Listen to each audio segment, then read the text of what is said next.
उस दिन सवेरे 6 बजे मैं अपने शहर से दूसरे शहर जाने के लिए निकली।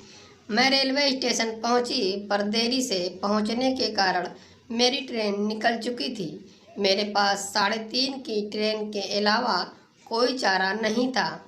मैंने सोचा कहीं नाश्ता कर लिया जाए। बहुत जोर की भूख लगी थी। मैं होटल की ओर जा रही थी।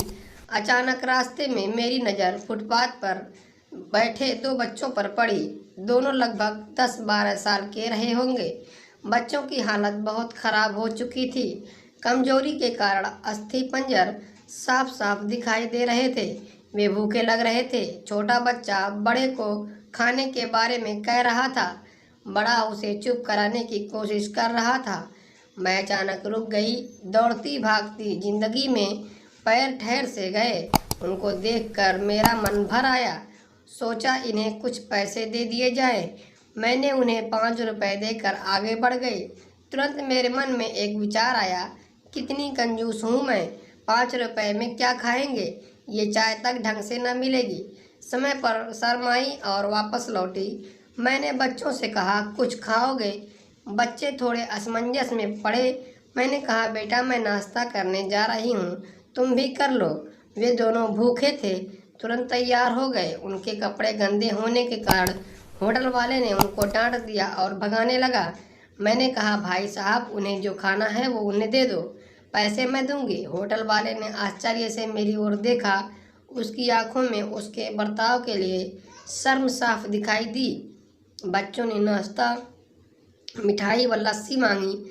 सेल्फ सर्विस के कारण मैंने नाश्ता बच्चों को लेकर दिया। बच्चे जब खाने लगे उनके चेहरे की खुशी देखने वाली थी। मैंने बच्चों को कहा, बेटा अब जो मैंने तुम्हें पैसे दिए हैं उसमें 1 रुपए का शैम्पू लेकर हैंडपंप के पास नहा लेना और फिर दोपहर शाम का खाना पास के मंदिर में चलने वाले लंगर में खा लेना। और मैं नाश्ते के पैसे देकर फिर अपनी दौड़ती दिनचर्या की ओर निकल गई। वहाँ आसपास के लोग बड़े सम्मान के साथ देख रहे थे।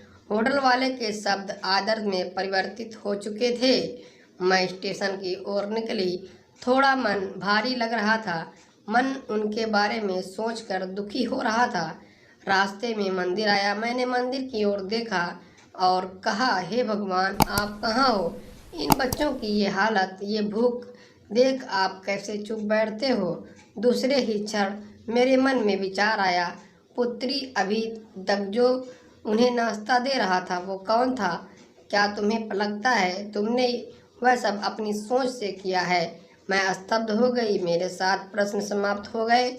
ऐसा लगा मैंने जैसे ईश्वर से बात की हो। मुझे समझ आ चुका था हम निमित्त मात्र हैं, उसकी लीला अपरंपार है। भगवान हमें किसी की मदद करने तभी भेजता है जब वह हमें उस काम के लायक समझता है। किसी की मदद को मना करना वैसा ही है जैसे भगवान के काम को मना करना है। खुद में ईश्वर को देखना ही ध्यान है, दूसरों में ईश्वर को देखना प्रेम है।